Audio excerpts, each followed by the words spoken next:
जो नामदान देते हैं ये नामडोर सतडोर है।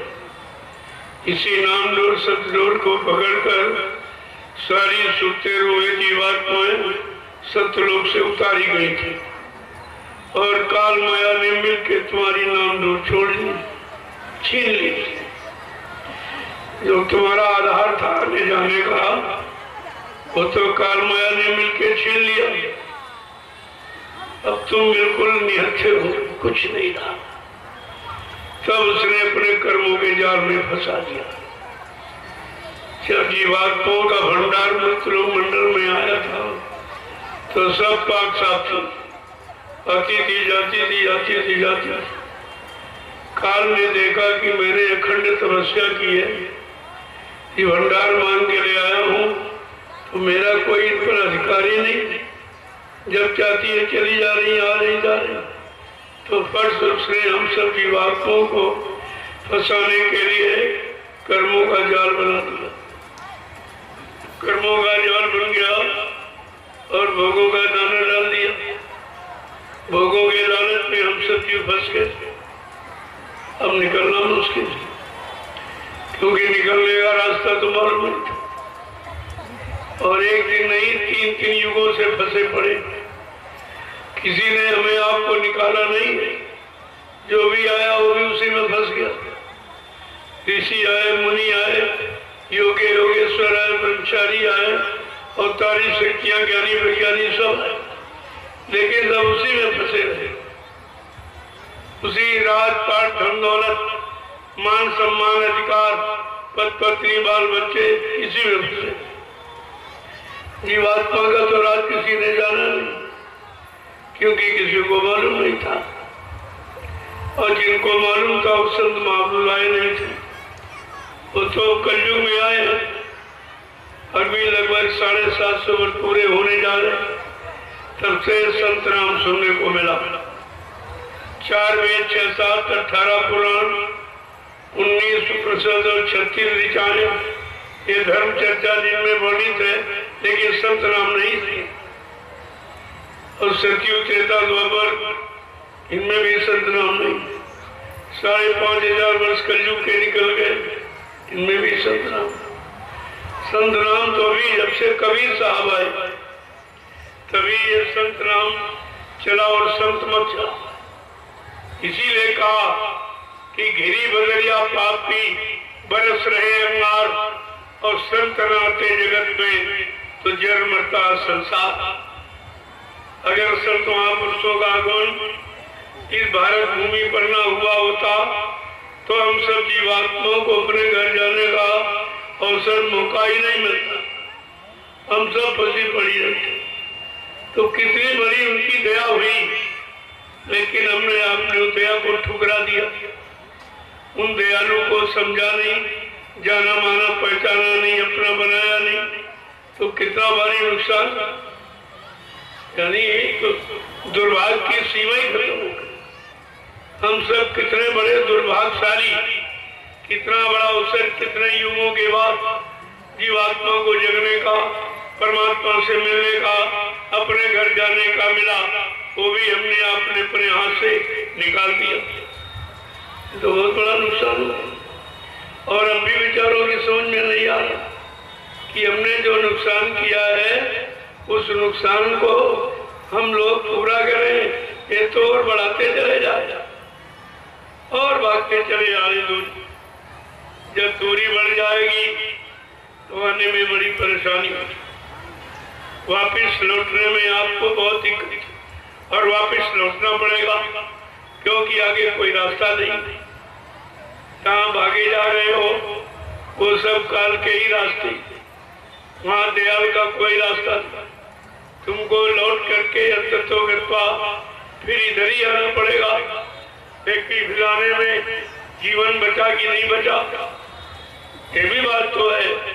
अगर जीवन की सारी श्वासें की पूंजी भागने में खत्म हो गई तो वापिस लौट कर आने का मतलब क्या हुआ? तुम बीचे में खत्म हो गए। इसलिए समय की जानकारी लेनी चाहिए, और समय की जानकारी संत महापुरुषों के सिवा कलयुग की जानकारी किसी को नहीं। क्योंकि कलयुग का कोई इतिहास है नहीं।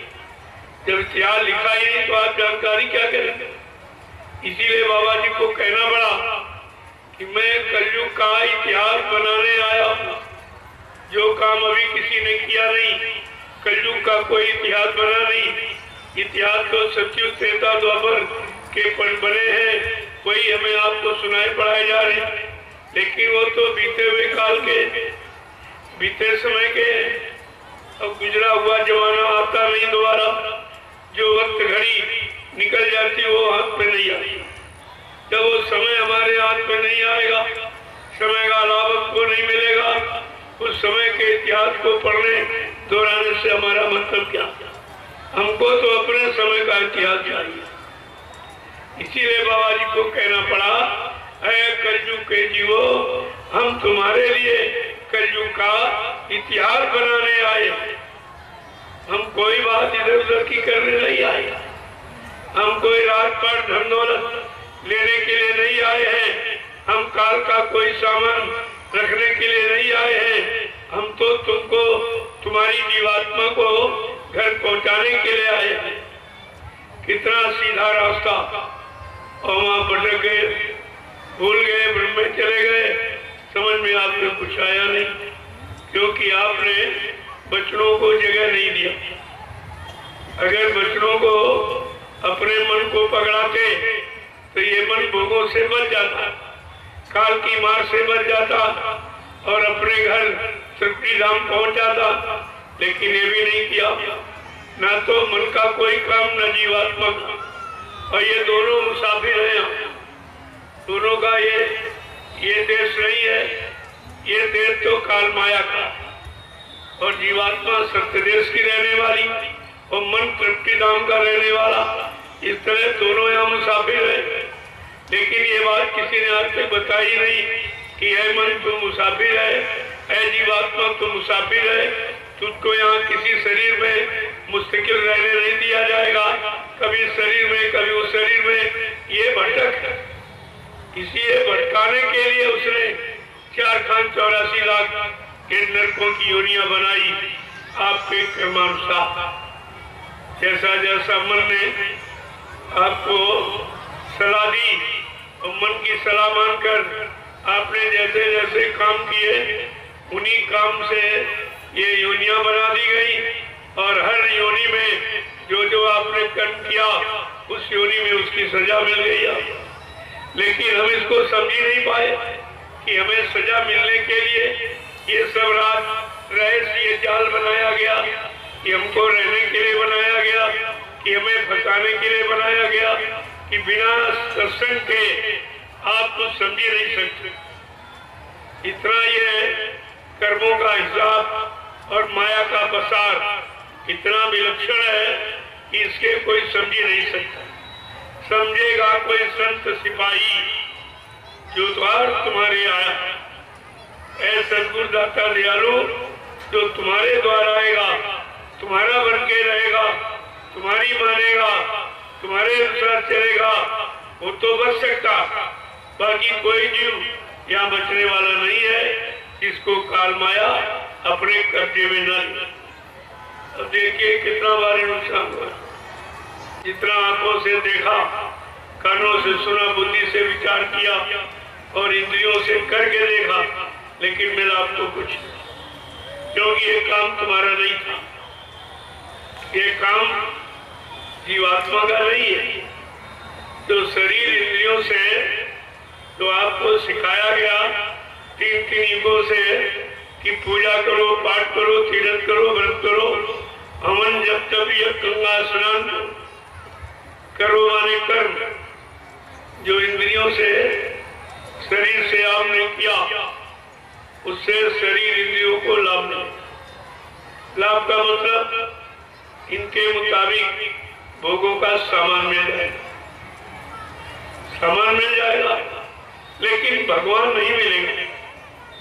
संत महापुरुषों ने इसीलिए कहा, खोल के कहा कि जब शरीर इंद्रियों से पूजा पाठ, तीर्थ व्रत, दान हवन जब गंगा स्नान करोगे तो मान मिलेगा, सम्मान मिलेगा, सामान मिलेगा, और आत्मा से भजन करोगे तो भगवान मिलेगा।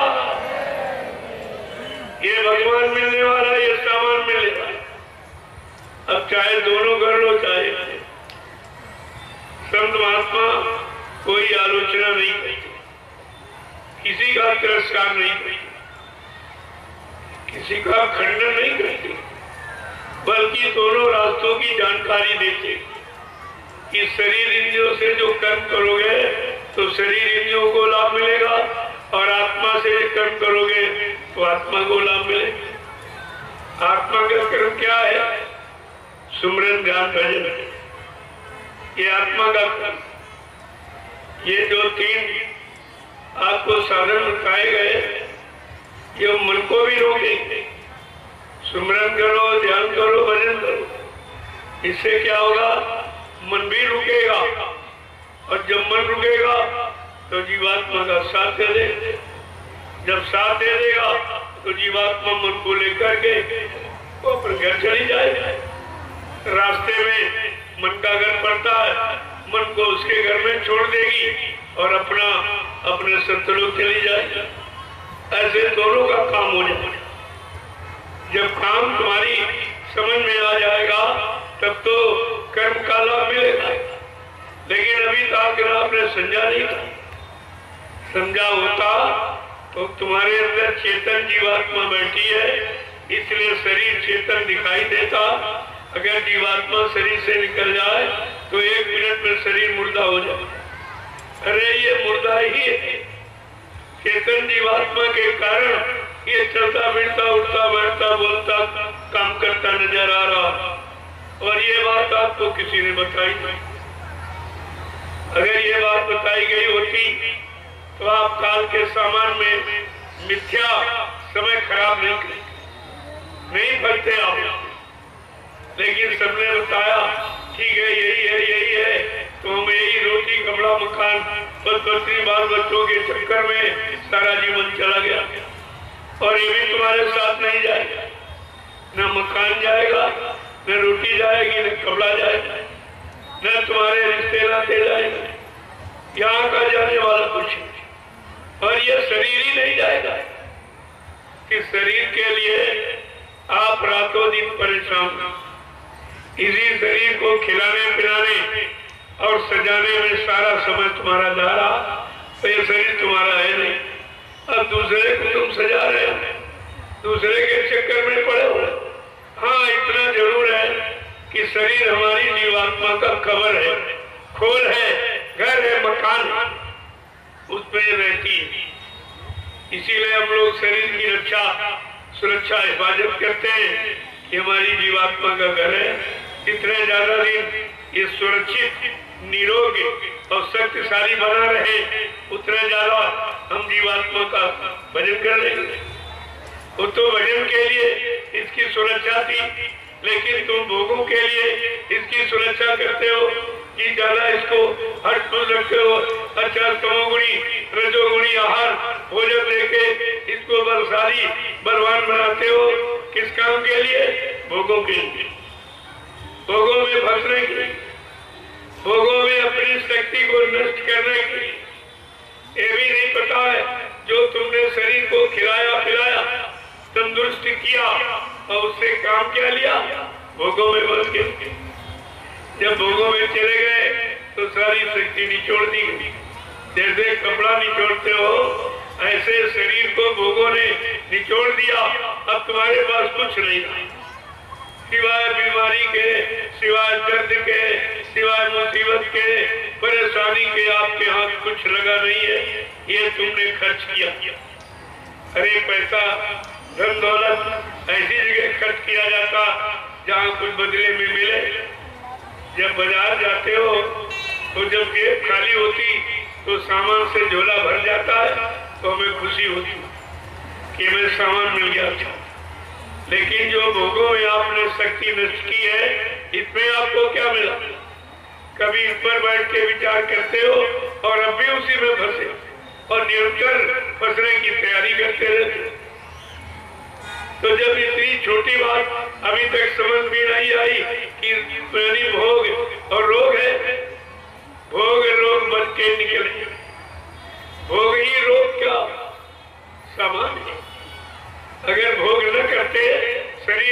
की शक्ति न नष्ट होती तो हम रोगी नहीं होते, हम योगी होते। लेकिन भोगी कभी योगी नहीं हो सकता और रोगी भी कभी योगी नहीं हो सकता। ये दोनों चीजें आपको ध्यान में रखनी चाहिए। इसलिए जब संत महात्मा आए उन्होंने तुम्हारे शैतान मन को पकड़ा कि सारी इस मन की ही है, इसी की चाल ये है। अगर ये भोगों के लालच में न फंसा होता तो आज शरीर नष्ट नहीं हुई, शरीर में बीमारी नहीं होती, कमजोरी नहीं होती, काम क्रोध लोभ मोह अहंकार ये तुम्हारे पर दबाव नहीं बनाते, तुम्हें मजबूर नहीं करते। ये सब इसलिए कि हमने अपनी सारी शक्ति भोगों में नष्ट कर दी। इसलिए महापुरुषों ने कहा ब्रह्मचर्य जीवन है और वीर नाश मृत्यु है। देखो कितनी बड़ी बात हो संतोष कि ब्रह्मचर्य ही जीवन है। अगर जीवन सुरक्षित निरोग शक्तिशाली जीना चाहते हो तो ब्रह्मचर्य का पालन करो। और ब्रह्मचर्य आपको पैदाशी ये गुण मिला हुआ। जब बच्चा पैदा होता है तो 3 गुण लेके शाकाहारी, सदाचारी और ब्रह्मचारी 3 गुण लेके पैदा होता। और जब हम पैदा हो गए तो पहले गुण को हमारा खो दिया कि हम शाकाहारी नहीं रहे। पहले गुण आपने खत्म कर दिया। जब आप शाकाहारी नहीं रहे तो सदाचारी ब्रह्मचारी का मतलब नहीं होता, वो तो मतलब नहीं उससे हो। इसलिए संत महापुरुषों ने धीरे धीरे धीरे धीरे आपको उसी रास्ते पर लाके खड़ा किया जो तुम्हारे जीवन जीने का असली रास्ता क्या है, ब्रह्मचर्य जीवन। ये जीवन शक्तिशाली जीवन, ये निरोग जीवन है, ये बलशाली बनने का जीवन है, ये चरित्रवान शक्तिमान बनने का जीवन है। लेकिन अभी तो हम जीवन जीना नहीं सीख पाए। यही नहीं मालूम जीवन किसे कहते हैं, जीवन है क्या, जीवन हमारा कहाँ जा रहा है, कितना खत्म हो गया, कितना रह गया। इस जीवन जो खत्म किया उसमें क्या मिला, अब जो रह गया है उससे क्या मिलेगा। क्या कभी इस पर विचार करते हो? कुछ इस पर तुम्हारा विचार ही नहीं जाता। इधर तुमने अभी मुख मोड़ा ही नहीं। अगर इधर मुख को मोड़ लिया होता तो आज तुम्हारा जीवन कुछ और होता, जीवन जीने का ढंग तुम्हारा कुछ और होता और तुम जीवन को जीकर लोगों को जीना सिखा देती। लेकिन जब तुम ही जीवन नहीं जी पाए तो लोगों को क्या सिखाओ, क्या शिक्षा आप दोगे? निरंतर भोग करने वाले क्या योग की शिक्षा देंगे?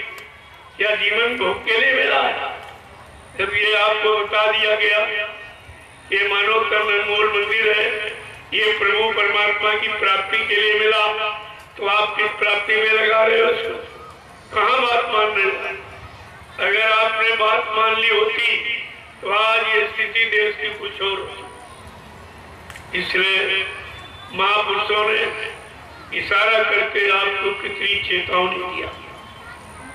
क्या कहा था कि अगर बात संतों की मानी जो होती, अगर बात संतों की मानी जो होती, अगर बात गुरुजी की मानी जो होती, अगर बात गुरुजी की मानी जो होती, तो सिर पे तुम्हारे ये आफत न आती, तो सिर पे तुम्हारे ये आफत न आती।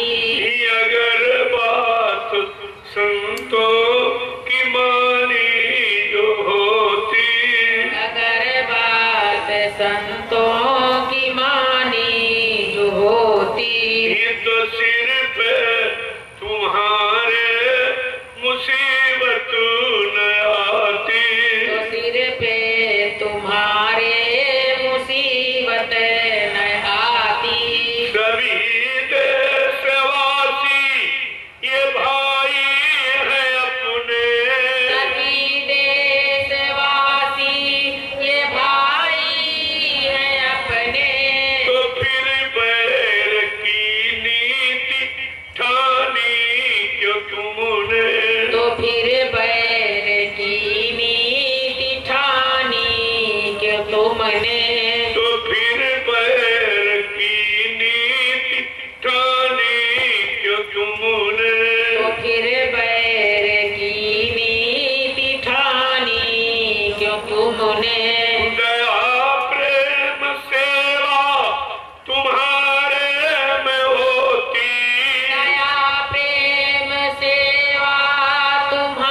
गुरु जी की मानी जो होती।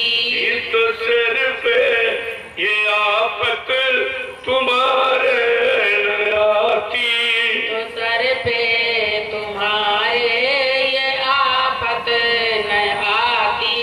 कि घट घट में इंसान के रहता भगवान। घट घट के इंसान में रहता भगवान। और इसकी नहीं तुमको है कोई पहचान। इसकी नहीं तुमको है कोई पहचान। अगर दिल भवन में सफाई जो होती। अगर दिल भवन में सफाई जो होती। तो मंदिर ये मस्जिद बनाई न होती। तो मंदिर ये मस्जिद बनाई न होती। अगर दिल भवन में सफाई जो होती। अगर दिल भवन में सफाई जो होती। तो मंदिर ये मस्जिद बनाई न होती। तो मंदिर ये मस्जिद बनाई न होती। अगर बात संतों की मानी जो होती। अगर बात संतों की मानी जो होती। तो सिर पे ये आफत तुम्हारे न आती। तो सिर पे तुम्हारे ये आफत न आती। सभी धर्म ग्रंथों का है एक कहना। सभी धर्म ग्रंथों का है एक कहना। सभी धर्म ग्रंथों का है एक कहना। सभी धर्म ग्रंथों का है एक कहना। बनो शाकाहारी सदाचारी रहना। बनो शाकाहारी सदाचारी रहना। बनो शाकाहारी सदाचारी रहना। बनो शाकाहारी सदाचारी रहना। अगर मुर्गा बकरी ये खाई न होती। अगर मुर्गा बकरी ये खाई न होती।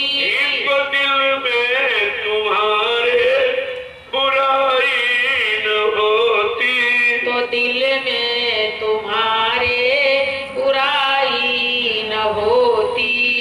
तो दिल में तुम्हारे बुराई न होती। तो दिल में तुम्हारे बुराई न होती।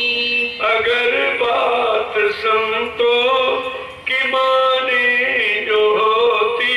अगर बात संतों की मानी जो होती। अगर बात मुर्शिद की मानी जो होती। अगर बात मुर्शिद की मानी जो होती। तो सर पे तुम्हारे कयामत न आती। तो सर पे तुम्हारे कयामत न आती। जय गुरुदेव। जय गुरुदेव। जय गुरुदेव। जय गुरुदेव। अब तो माननी ही पड़ेगा। समय जो भी निकल जाए लेकिन सत्य को कोई पराजित नहीं करता। सत्य को कोई हटा नहीं सकता। सत्य अपने में निडर है। सत्य अपने में स्थिर है और बहुत दृढ़ है, मजबूत है। लेकिन अब धीरे धीरे जब ये सब जगह फैल जाएगा कि भाई स्वच्छता क्या है, स्वच्छता क्या है, जैसे स्वच्छता का अभियान सरकार चला था, पहले लोग घर में भोजन करते थे और दिशा मैदान जंगल में जा दिया, कहते भाई गंदगी है तो घर के बाहर जाएंगे। अब क्या करते हैं, होटल पर खाना खाया और लैट्रिन घर में जाते, घर में मतलब गंदगी घर में करते और कहते हैं स्वच्छता का अभियान। ये कौन सी स्वच्छता है, ये कौन सी स्वच्छता? और केवल किचन और लैट्रिन का अंतर केवल एक ईंट का पर्दा, इधर किचन इधर लैट्रिन, सारे कीटाणु के वो किचन में ही तो जाती है। बीमारी का पहला कारण ये, जब तक इस पर ध्यान नहीं दिया जाएगा, और इससे दो नुकसान, एक तो घर में गंदगी आई और दूसरा खेतों की उर्वर शक्ति कम हो, उर्वर शक्ति कम हो। तो मैंने जो अभियान चलाया है, सभी जानते हैं 9 वर्ष में मैंने देश में स्वच्छता का अभियान जारी किया है कि हमारे यहाँ जितने लोग सत्संग में आएंगे सब खुरपी साथ में ले आएंगे और जाओ जहाँ कार्यक्रम हो रहा, जो करवा रहा उससे पूछो कि भाई दिशा मैदान शौचालय कहाँ पर आपने बनाया, इधर की तरफ जाए तो दूर चलकर मैदान में खेतों में अपना गड्ढा खुरपी से खोद दिया। रोज जाते हैं, दिशा मैदान किया, पैर से मिट्टी खिसका दी, तो जब तक यहाँ से चलेंगे गड्ढा अपने आप पूरा, कहीं कोई गंदगी नहीं होगी, प्रदूषण नहीं होगा, एक नए पैसे का खर्चा नहीं, और इन खेतों की उपज 10 गुना बढ़ जाएगी। 2 वर्ष तक खाद डालने की जरूरत नहीं पड़ेगी। तो इस बात को तो कोई नहीं समझता, जो सच्ची है, अच्छी है, सस्ती है, सरल है, हर व्यक्ति कर सकता, उसको तो ये समझ नहीं रहे और महंगाई बना दी। जब शौचालय का पैसा खा गए तो ये गंदगी खाने वाले कभी स्वच्छता की बात करेंगे? जब खुद ही गंदगी खा रहे हैं, इनको ये भी नहीं लग रहा कि तो शौचालय का पैसा है, अरे भाई तो गंदा है, हमें नहीं खाना, वो भी खा जाते। लेकिन जब तक संत महापुरुषों के वचन नहीं मानोगे, तुमको सुख शांति जीवन में मिलने ही वाली नहीं। कहीं चले जाओ, कितना पैसा जमा कर लो, कितने मकान दुकान बना लो, कितने बाल बच्चे पैदा कर लो, लेकिन सुख शांति नहीं मिलेगी। सुख शांति जहाँ है वहाँ तुम जाओगे नहीं, जो देने वाले हैं वहाँ उनसे तुम लोगे नहीं, और तुम मुफ्त में कोई पैसा भी नहीं ले, और घर गृहस्थी का में रहने वाले लोगों का जीवन का रास्ता बदल देंगे, सुख शांति मिल जाएगी। अरे कोई बाजार थोड़ी लगी कि आप पैसे से सुख शांति खरीद लोगे। तो इसलिए बात तो आपको माननी पड़ेगी। बाबा जी ने बहुत पहले इशारा किया, 1980 में लगभग कहा था कि एक दिन सारा विश्व कुदरत की चपेट में आके खड़ा हो जाए, और जितने भी ये जिम्मेदार लोग हैं जो काले नीले पीले हरे लाल झंडे लिए घूम रहे हैं, ये अपने अपने झंडों को फेंक कर अगर तुम्हारे देव प्रभु नाम के झंडे के नीचे अगर ना जाए तो इस बाबा को बाबा मत कहना। ये कितना बड़ा चैलेंज बाबा जय गुरुदेव जी महाराज का, कितना बड़ा चैलेंज समाज के निर्माण के लिए, देश को सही दिशा देने का, सबको सुख शांति प्रदान करने का, सब अपना पारिवारिक जीवन, सामाजिक जीवन, व्यवहारिक जीवन सुख शांति से जिए। लेकिन बाकी किसने बोली? 80 से कितना समय निकल गया, बराबर 40 वर्ष हो गए बताते बताते, अब किसी ने नहीं माना, एक भी बात किसी ने स्वीकार नहीं की, और सर पे आफत आ गई। और ऐसी आफत आई है कि जिसकी किसी के पास दवा नहीं, ये बीमारी की दवा किसी के पास नहीं है, और बीमारी है भी नहीं, ये तो प्राकृतिक प्रकोप है। बाबा जी ने यह भी कहा था, अणुबम परमाणु बम सीमित क्षेत्र को नष्ट कर सकता, लेकिन कई कुदरत नाराज हो गई और उसने कीटाणु बम छोड़ दिया तो सारा विश्व तबाह हो जाए। कहा सारा विश्व तबाह हो जाए। अब कुदरत ने ऐसा कीटाणु बम छोड़ा, इतना भी बीमारी सब जगह फैल और सब परेशान हो गए। कितने करोड़ जीव चले गए। ये मनुष्य मंदिर कितने बिगड़ गए। रे ईंट पत्थर वाला मंदिर टूट जाएगा, फूट जाएगा, गिर जाएगा, फिर बन जाएगा।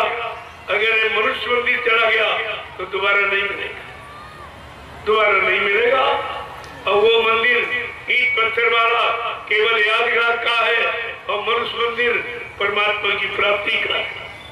पहले मतलब समझो, दोनों मंदिरों का अर्थ समझो।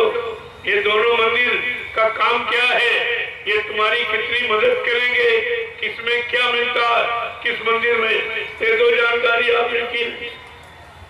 ईंट पत्थर का जो मंदिर बना है वो तो इंसान ने बनाया और इंसान बनाया। ये मनुष्य मंदिर तो भगवान ने बनाया। ये भगवान का बनाया, वो इंसान का बनाया। अब ये बताओ, भगवान अपने बनाए वाले बनाएगा कि तुम्हारे वाले में? तुम्हारे ईंट पत्थर वाले में अगर कभी रहा होता या रहता होता तो आज भी आपको मिल जाता। तो ये तो ना तो इसमें कभी रहा, न है, न आगे कभी रहेगा, क्योंकि ये यादगार स्थल। भगवान राम जब तक यहाँ रहे कोई मंदिर बनाओ, चले गए तब बनाया गया। कृष्ण भगवान रहे कोई मंदिर नहीं, चले गए तब बनाया।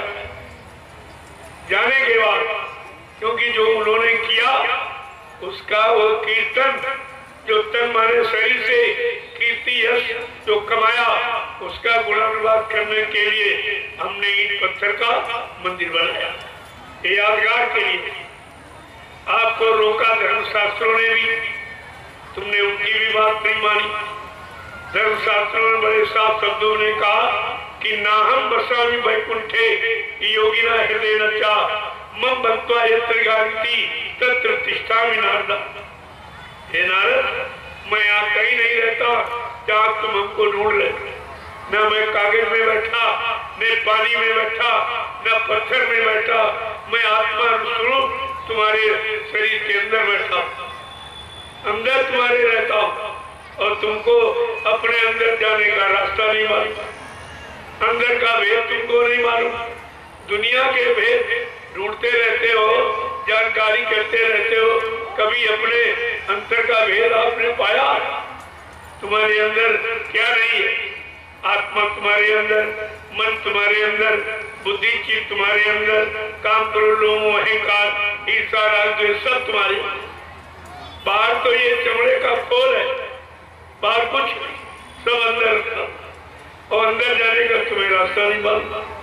और संत महापुरुष जब अंतर्मुखी रास्ता बताने आए तो तुमने उनकी बात नहीं मानी और ये कह दिया वो मर के चले गए। अब तुम किससे पूछोगे?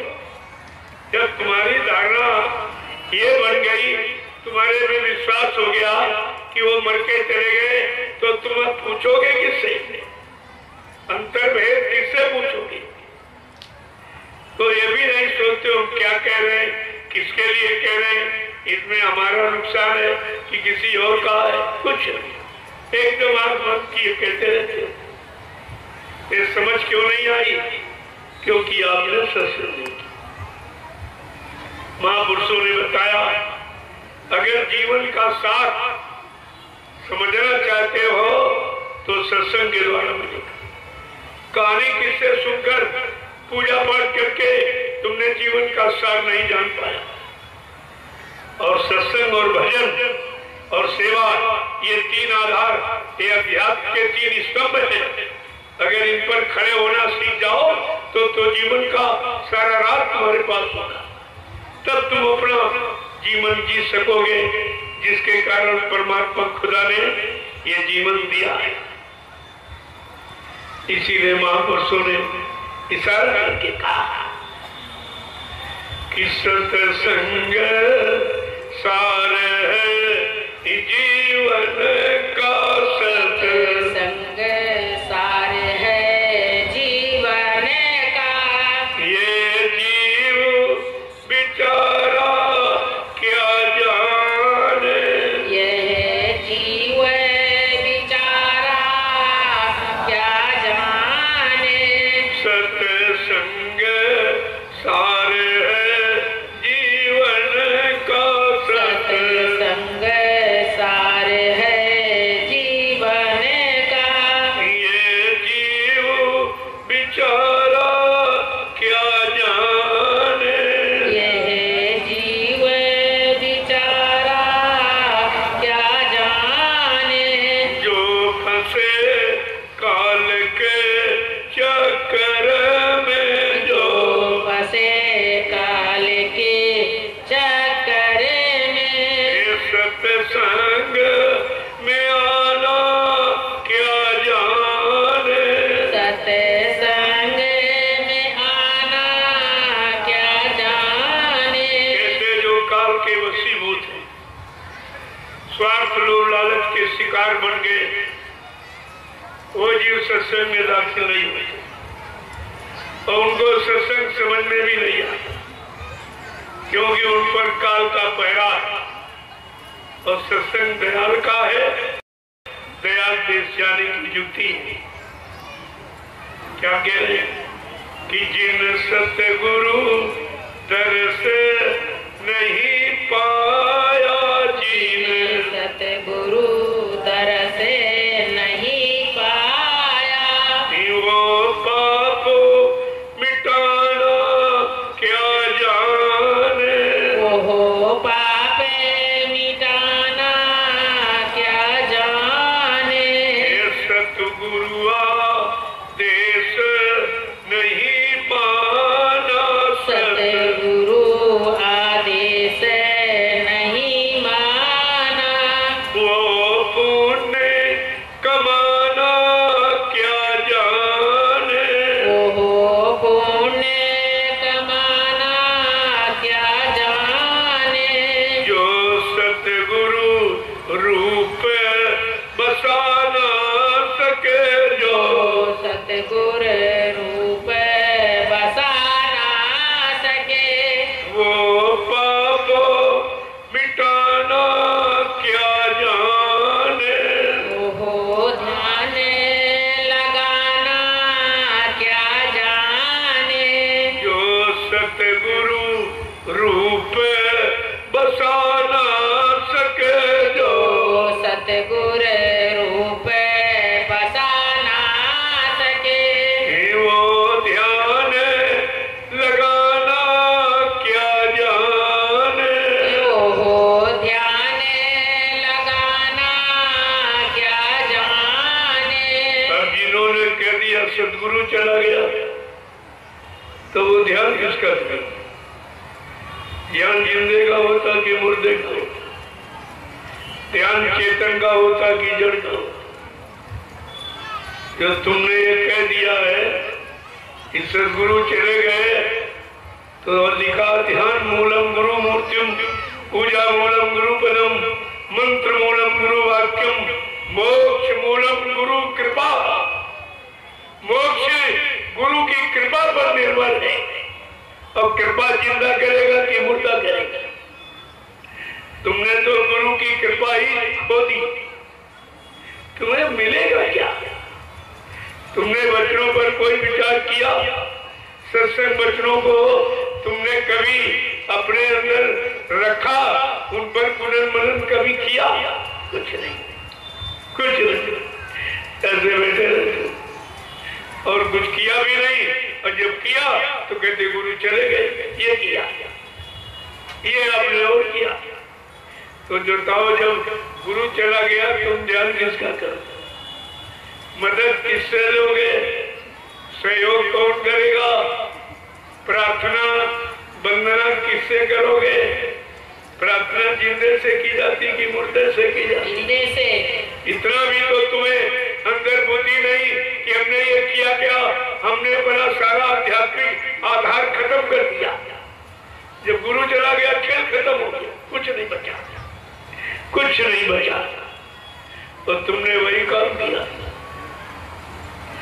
जो सतगुरु रूप बसा न सके, जो सतगुर रूप बसा ना सके, वो ध्यान लगाना क्या जाने, वो ध्यान लगाना क्या जाने। मैंने लोगों से पूछा, अब आप ये सच बताइए, तुम गुरु का ध्यान करोगी पुतले का ध्यान करोगी?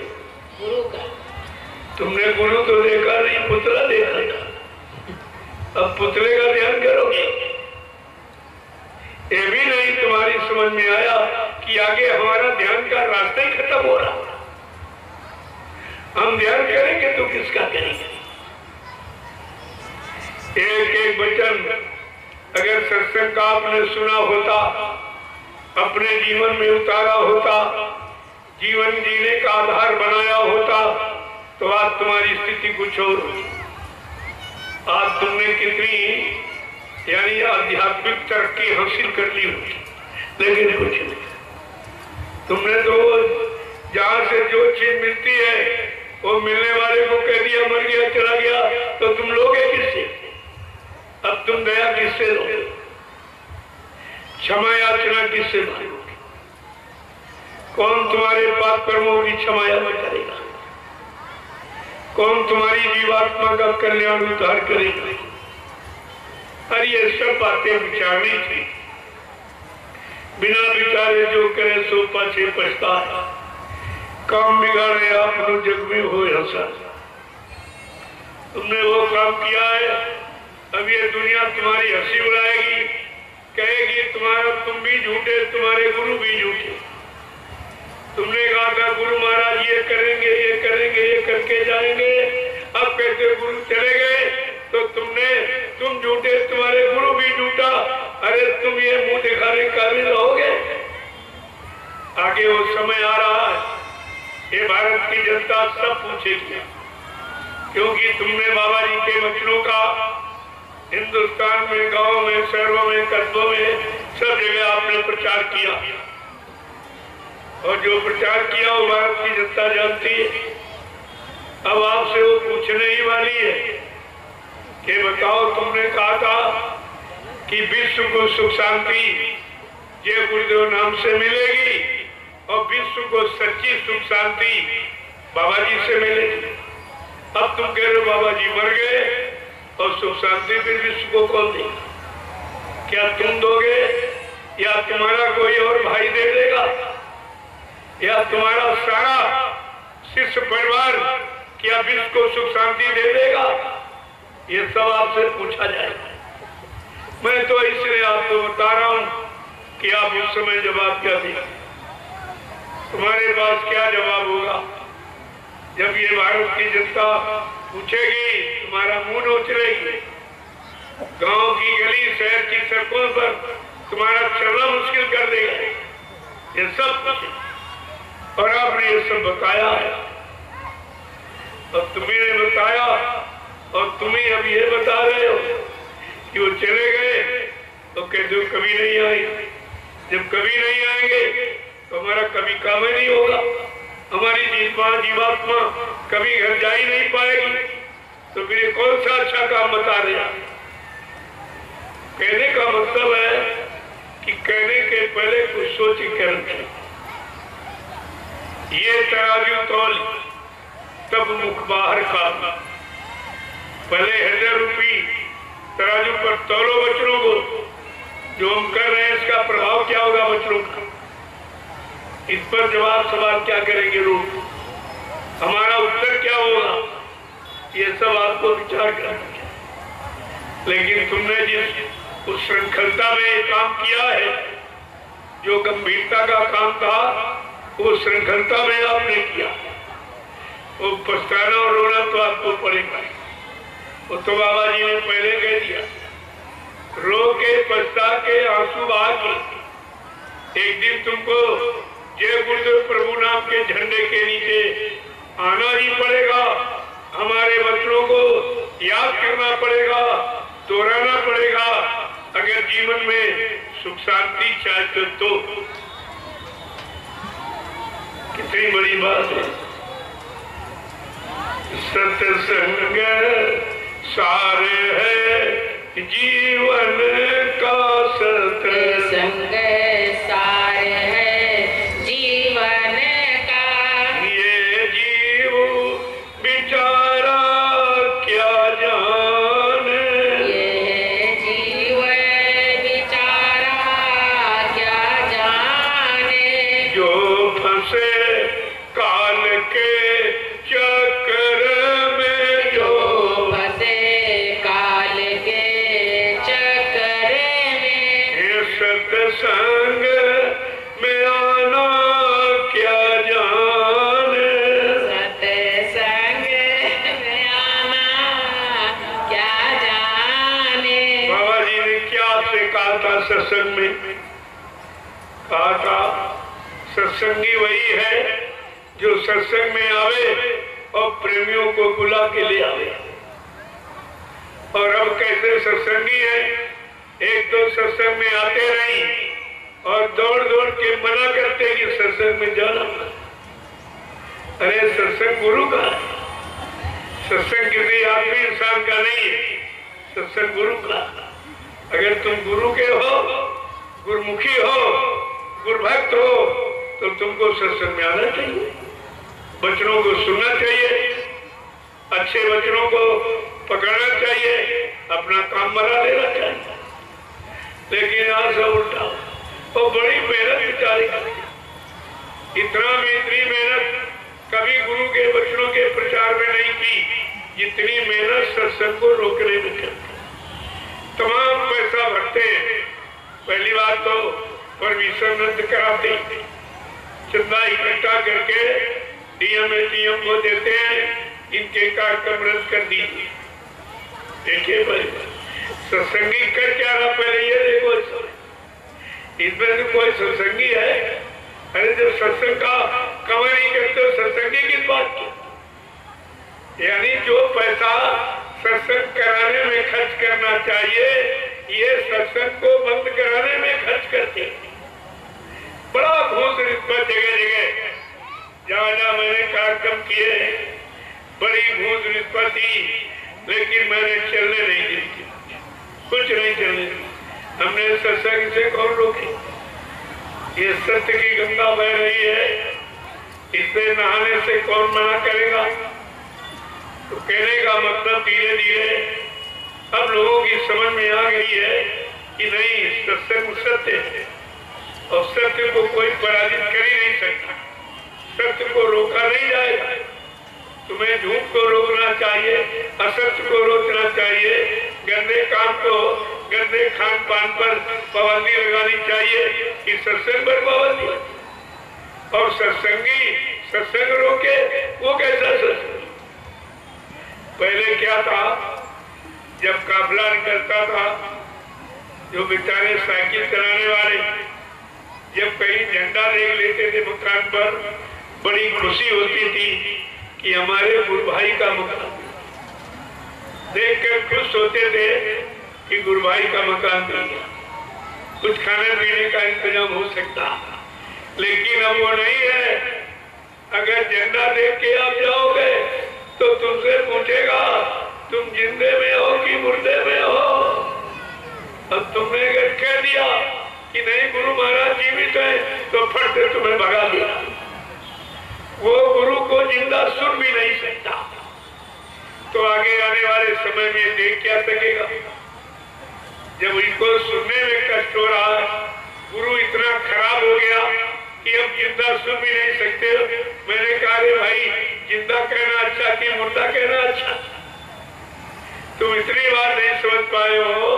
अगर कोई पिता अपने घर से चला जाए और बेचारे बच्चे खूब ढूंढे, तो पूछते हैं किसी जानकार जोशी से कि हमारे पिताजी हैं कि नहीं।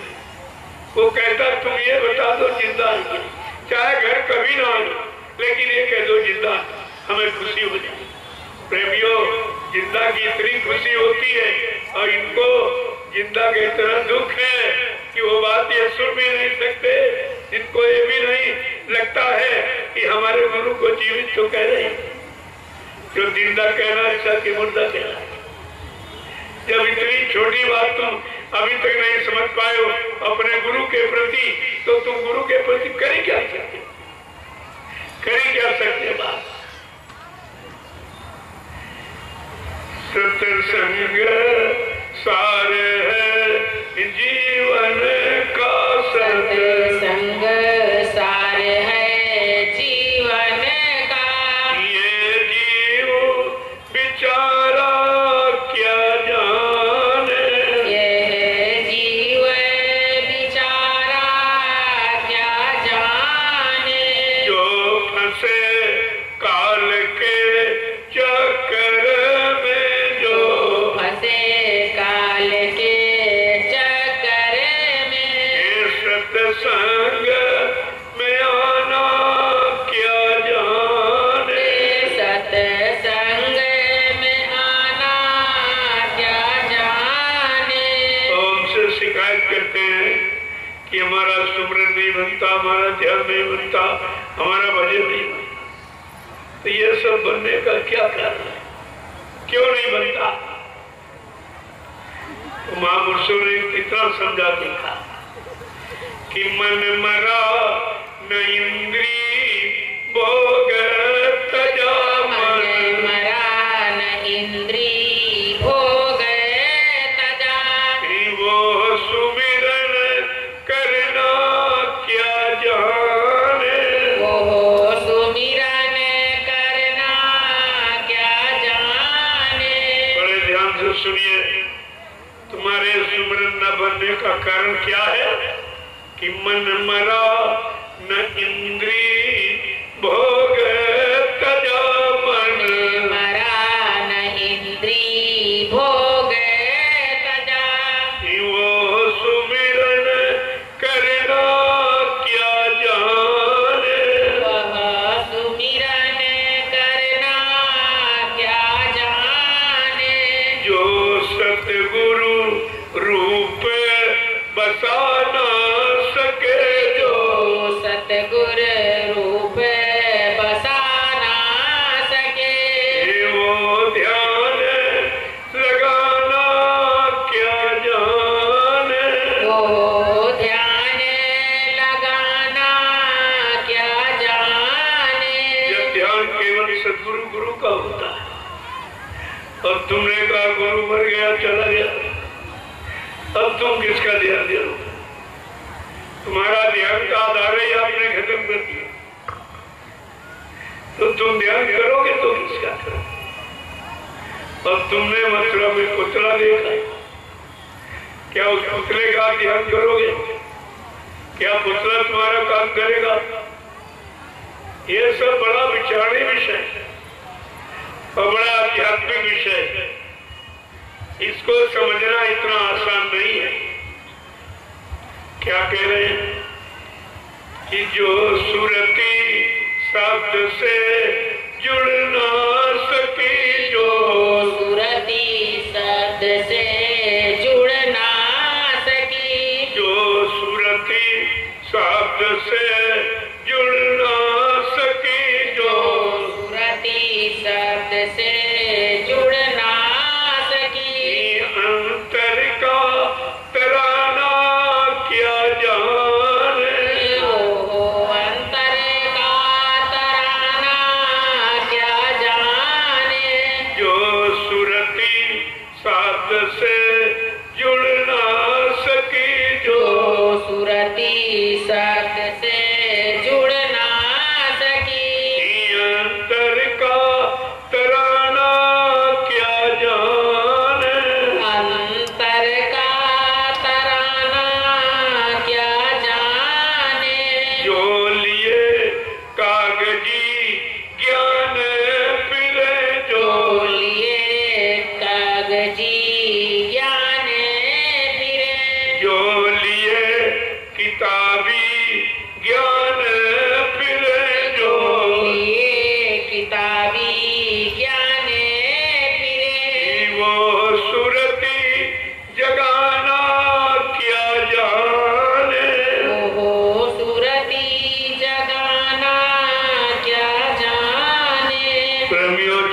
में 6, 7, 18 पुराण, अगर तुम रट डालो तो क्या जीवात्मा जाती है? क्या कागजी विद्या से जीवात्मा जाती है? जीवात्मा संतों के सत्य ज्ञान से जाती है।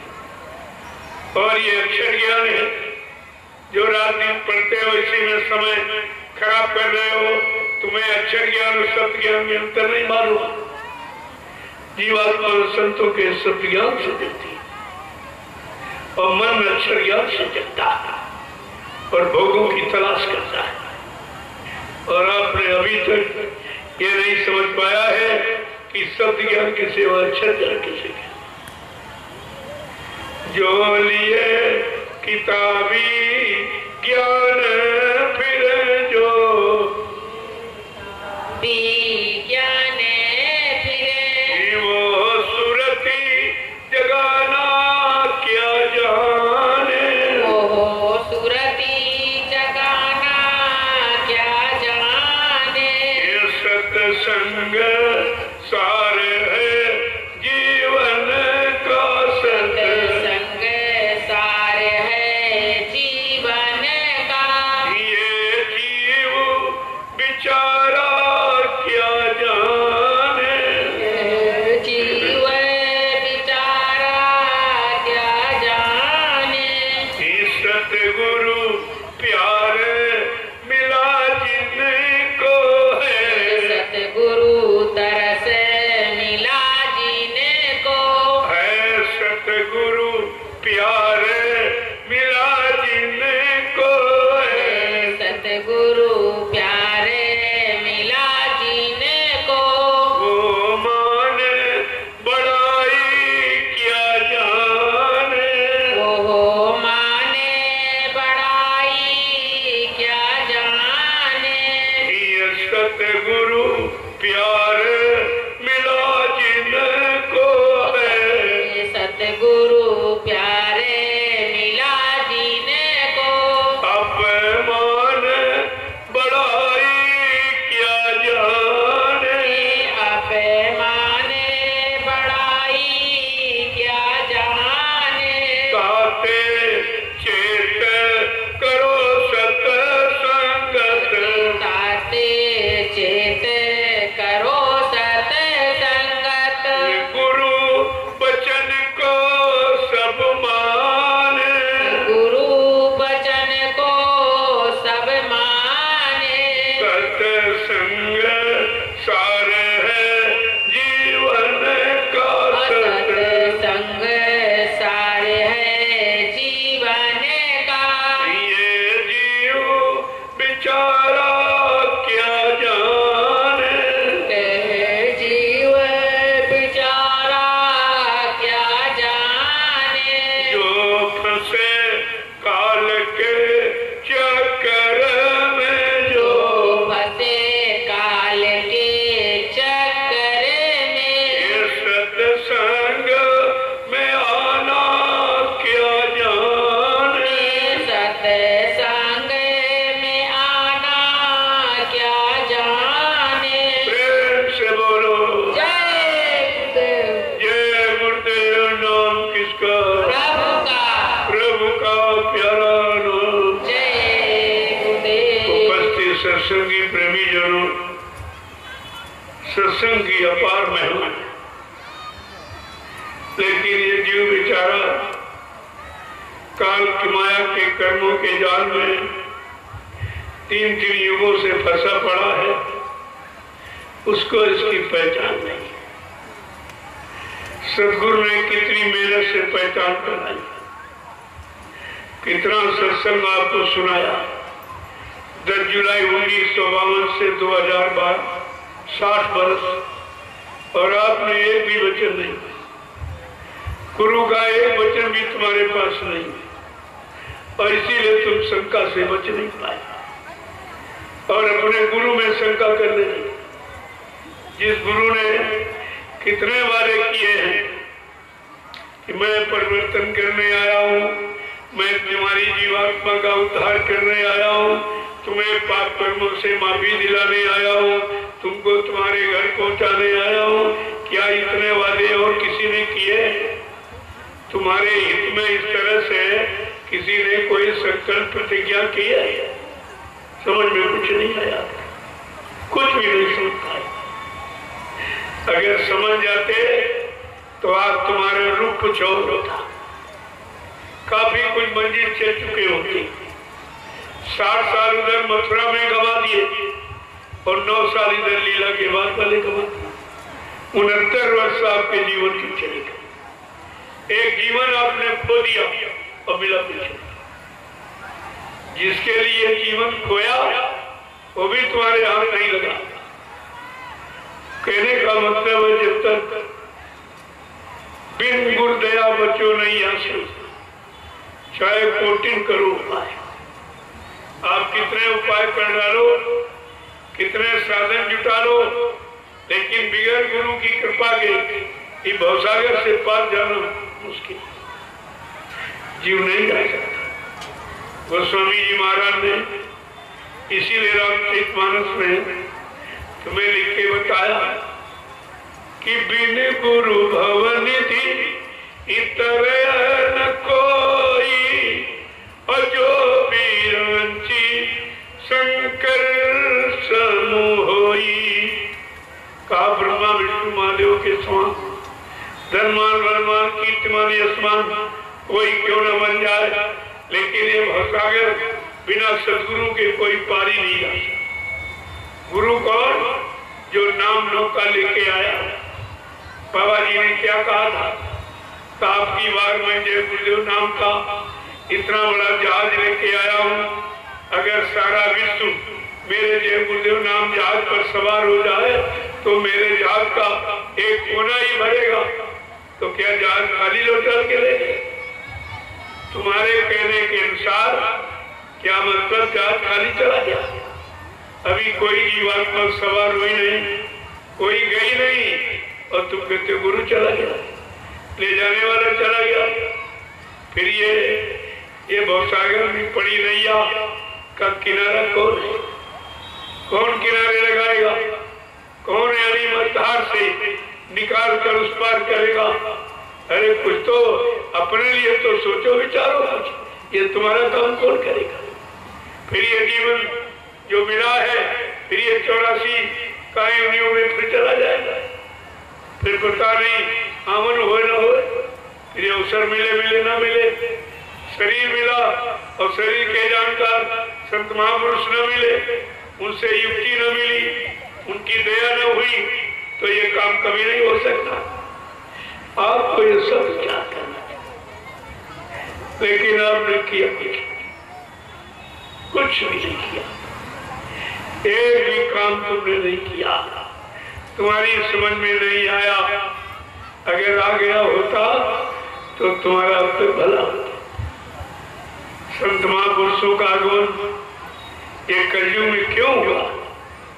अगर अवतारी शक्तियों से या उस समय के जगाए नाम से काम हो जाता तो कलयुग में जय गुरुदेव प्रभु नाम क्यों जगाया गया? मालिक को क्यों आना पड़ा? क्यों इतनी बड़ी आवाज लगानी पड़ी? क्यों इतनी मेहनत करनी पड़ी? ऐसा परिश्रम इस भूमंडल पर अपने शिष्यों के लिए किसी ने नहीं किया जितना बाबा जय गुरुदेव जी महाराज ने। किसी गुरु ने ये काम नहीं किया है कि हमारे शिष्यों पर मुसीबत ना आवे, आपत्ति इन पर ना आवे, इन पर दुख न पड़े, तो यानी अपने शिष्यों की मुसीबत दूर करने के लिए स्वतः जेल में चले गए और 21 महीने बेड़ी हथकड़ी पैर कर रहे। ये कौन सी खुशी थी? क्या किसी गुरु ने ऐसी हमदर्दी अपने शिष्यों पर की है? और तुमने उस गुरु को क्या दिया? मौत का कलंक। ये आपने दिया। पहले ये नहीं देखा कि हमारे लिए जिन्होंने कुर्बानी की, अपना जीवन ही कुर्बान कर दिया, जेल में चले गए, 21 महीना बेड़ी हथकड़ी पैर के। ये कौन सी खुशी थी? क्या तुमने इसका मतलब समझा है? इस दुख का कारण क्या है? हमारी आपकी खुशी। ये हमारे जीव सुखी रहे, खुशी रहे, अमन चैन से रहे, इन पर कोई आफत मुसीबत न आने पावे। सन 1975 बहुत खराब था, उसमें बचना बड़ा मुश्किल था। कितना बड़ा काम आपके लिए किया गया और आपने उस गुरु को क्या दिया? मौत का कलंक। तुम्हारे पास यही देना बाकी था। गुरु ने नाम दान दिया, तुम्हारे पास कर्मों में माफी कराई और तुम्हें दुख तकलीफ से बचाने के लिए अपना जेल में चले गए। बेड़ी हथकड़ी पहन कर कटघरे में रहे, वहां मारने का पूरा इंतजाम। कांग्रेस सरकार ने पूरा इंतजाम किया था। महादेव बाबा जी को पहले तो जेल में बंद किया। जब जेल में बंद किया, किस लिए बंद किया? कि वो कहते थे अब तुम्हारे शासन का पासा पलट जाएगा। वो कहती थी मुसलमान हमारे देश में रहते हैं, हमारे शासन में हमारे खिलाफ बोलते। अरे महात्मा सत्य कहते हैं, उनको जो दिखाई दे रहा वो कहते हैं, समझ में आ रहा वो बताते हैं, लेकिन वो नाराज हो गई। उसी नाराजगी में अकारण कोई कारण नहीं बताया गया और बाबा जी को 29 जून 1975 को जेल में बंद कर दिया गया और जेल में दबाव डाला कि अपने भक्तों से हमारा प्रचार करा दीजिए, हम आपको एक हेलीकॉप्टर दूंगी, बहुत सा रुपया पैसा। तो बाबा जी ने उस मुसलमान प्रधानमंत्री से कहा, अरे होश में है, तू किससे बात कर रही है? अगर तुझको अपनी अमीरी पर गर्व है तो मुझको अपनी फकीरी पर नाज है। जय गुरुदेव। कहा होश में है, किससे बात कह रही है? ऐसा कहने पर वो मुसलमान प्रधानमंत्री और नाराज हो गई। उसने बाबा जी के बेड़ी हथकड़ी लगा दिया और बीच में डंडा। जो चोर डकैत कतरी को सजा मिलती है, आज वो समर्थ महापुरुष को सजा दिया है। कितना बड़ा इसका परिणाम खराब होगा। और बाबा जी ने कह दिया, अरे भाई तू ये शरीर चमड़े का खोल, इसे तू कहीं बंद कर दे, लेकिन जो इसके अंदर रहने वाली जीवात्मा वो मैं निकाल कर कहीं लेके चला जाऊंगा, तू मेरा क्या करेगी? इस पर और नाराज हो गई तो उसने बाबा जी को कटघरे में बंद कर दिया। कटघरे में बंद किया 6 महीने के लिए, इसलिए कि 6 महीने इनको खाना पानी नहीं मिलेगा, हवा प्रकाश, तो बाबा मर जाएंगे। मार डालने का देखो पूरा प्रयास। और वो कटघरा उत्तर प्रदेश की जिला जेल से हेलीकॉप्टर के द्वारा रातों रात कभी जिले की जेल में, कभी उस जिले की जेल में, इस तरह 6 महीने घुमाया गया। जब इन लोगों ने जान लिया कि 6 महीने पूरे हो गए, अब तो बाबा जी मर गए होंगे, तब वो कटघरा दिल्ली के तिहाड़ जेल में खोला गया। कटघरा जब खोला गया, एक भव्य प्रकाश निकला। बाबा जी साधारण कपड़े एकदम ब्रश किए। ये चमत्कार देखकर जेल के कर्मचारी अधिकारी घबरा गए और उन्होंने मुसलमान प्रधानमंत्री के बाद खबर भेजी कि बाबा जी मरे नहीं, बल्कि ऐसा सच चमत्कार।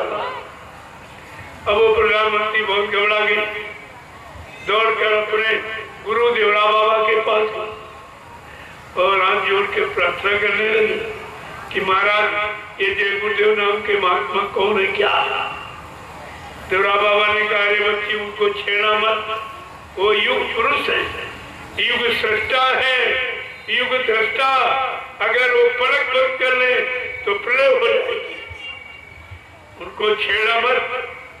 कह रही महाराज हमने तुमको बेगुनाह निर्दोष जेल में बंद किया, बेड़ी हथकड़ी लगाई, मार डालने के लिए 6 महीने कटघरे में बंद कर दिया। तो देवरा बाबा ने कहा, जा बच्चे, वो दयालु है, माफ कर देंगे, जाओ उनसे क्षमा मांग। तो वो मुसलमान प्रधानमंत्री 1979 में मथुरा आश्रम माफी माफी मांगने आई, चरणों पर सिर रख लिया चरणों पर और रोने लगी। 80 मिनट प्रार्थना करती रोती रही कि आप क्षमा कर दीजिए, हमने आपको पहचाना, माफ कर दिए, आप दयालु हैं, आप तो दया करने आए, हम जैसे गुनाहगार को माफ कर दीजिए। अब वो इतने बड़े दयालु कि उसको माफ भी कर दिया और आशीर्वाद भी दे दिया, वो दोबारा फिर प्रधानमंत्री बन गई। ये है संतों की दया, यहाँ बदले की भावना नहीं है। और ऐसी दया जब कर दी, जो लोग बाबा जी के साथ जेल में गए रहे थे वो सब विरोध करने लगे, बाबा जी का साथ छोड़ दिया कि हमने पुलिस की लाठी खाई, गाली खाई और जेल में बंद रहे, इन्होंने आशीर्वाद दे दिया उसको। अरे तुम क्या जानो महात्मा किस रीति नीति से कौन सा कब काम करेंगे, उनके तो काम करने की भूमिका है, वो हम आप समझते नहीं, हम उनको अपनी बुद्धि से पहचानने लगते हैं, अपनी आंखों से देखने लगते हैं और वही विचार करने लगते हैं। अरे भाई तुमको क्या मालूम, जो काम करने आया है वो कौन सी भूमिका बनाएगा, कौन सी लीला करेगा, कैसा खेल करेगा, कैसी करिश्मा करेगा। अरे ये जीव बेचारा क्या जाती, इनकी समझ में सब क्या है। कहने का मतलब है ऐसे समृद्ध महापुरुष को किसी ने नहीं पहचाना और मार डालने का प्रयास सबने किया। और वही प्रयास, चलो वो गए थे, ये अपनों ने भी वही किया।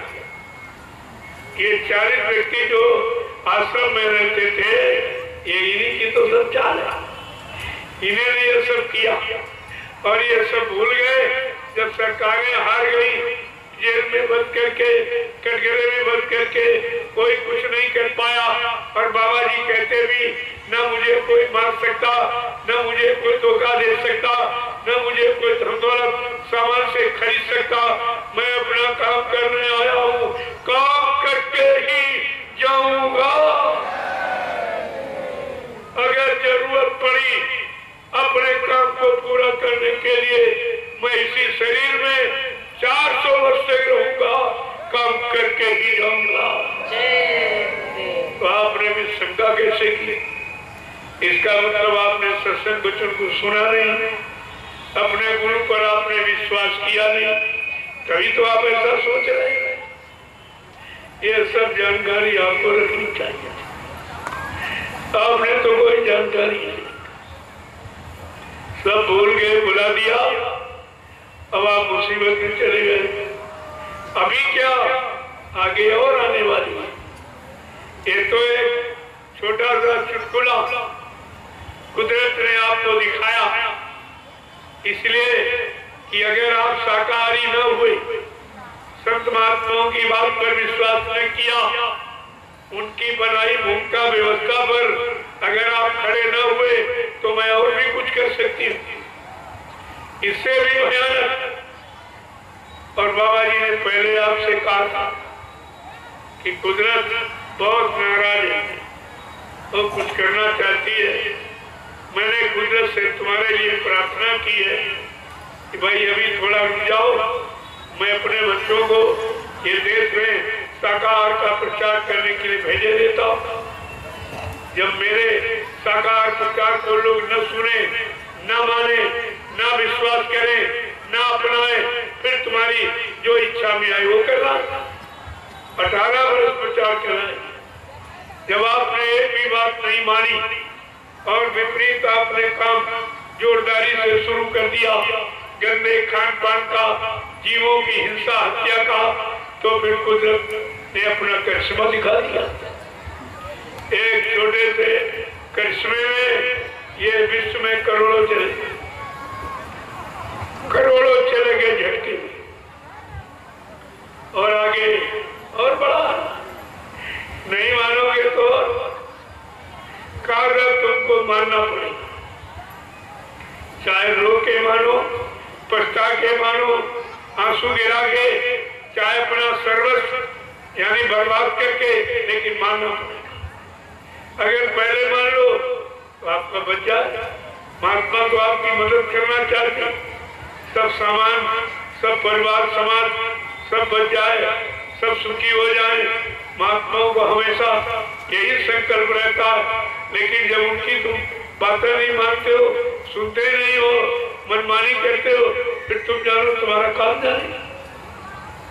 ये आपको सोचना चाहिए। आपने सबका साथ किया, सबकी तरफ गए हो, सबको अपना बनाया, लेकिन तुम्हारा कोई बन, तुम्हारा किसी ने लाभ किया नहीं। अपना लाभ तो तुमसे सबने निकाला, सबने अपना स्वार्थ हल किया। चाहे परिवार देख लो, बाल बच्चों को देख लो, समाज के लोगों को देख लो, देश के लोगों को देख लो, सबने अपना काम तुमसे निकाला, लेकिन जब तुम्हारा और तुम्हारी अटकी तब कोई नहीं दिखाई दिया। और फिर भी आपकी समझ में ना आवे तो सबसे बड़ी नादानी, सबसे बड़ी अज्ञानता है। इसलिए महापुरुषों ने कहा सबका साथ किया है, अब जरा कलयुग में संतों का साथ करके देखो। संतों के संग लाग रे तेरी अच्छी बनेगी, संतों के संग लाग रे तेरी अच्छी बनेगी, सतगुरु के संग लाग रे तेरी अच्छी बनेगी, सतगुरु के संग लाग रे तेरी अच्छी बनेगी, सतगुरु तुमको सतगुरु तुमको नीत जगावे, जाग सके तो जाग रे तेरी अच्छी बनेगी, जाग सके तो जाग रे तेरी अच्छी बनेगी, सतगुरु के संग लाग रे तेरी अच्छी बनेगी, सतगुरु के संग लाग रे तेरी अच्छी बनेगी, जिन जिन सतगुरु शरण को पायो, जिन जिन सतगुरु शरण को पायो, मानव जीवन धन्य बनायो, मानव जीवन धन्य बनायो, और तू भी समय से लाग रे तेरी अच्छी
सतगुरु के संग लाग रे तेरी अच्छी बनेगी। जय गुरुदेव, जय गुरुदेव, जय गुरुदेव, जय गुरुदेव, जय गुरुदेव, जय गुरुदेव। जय गुरुदेव। नाम किसका?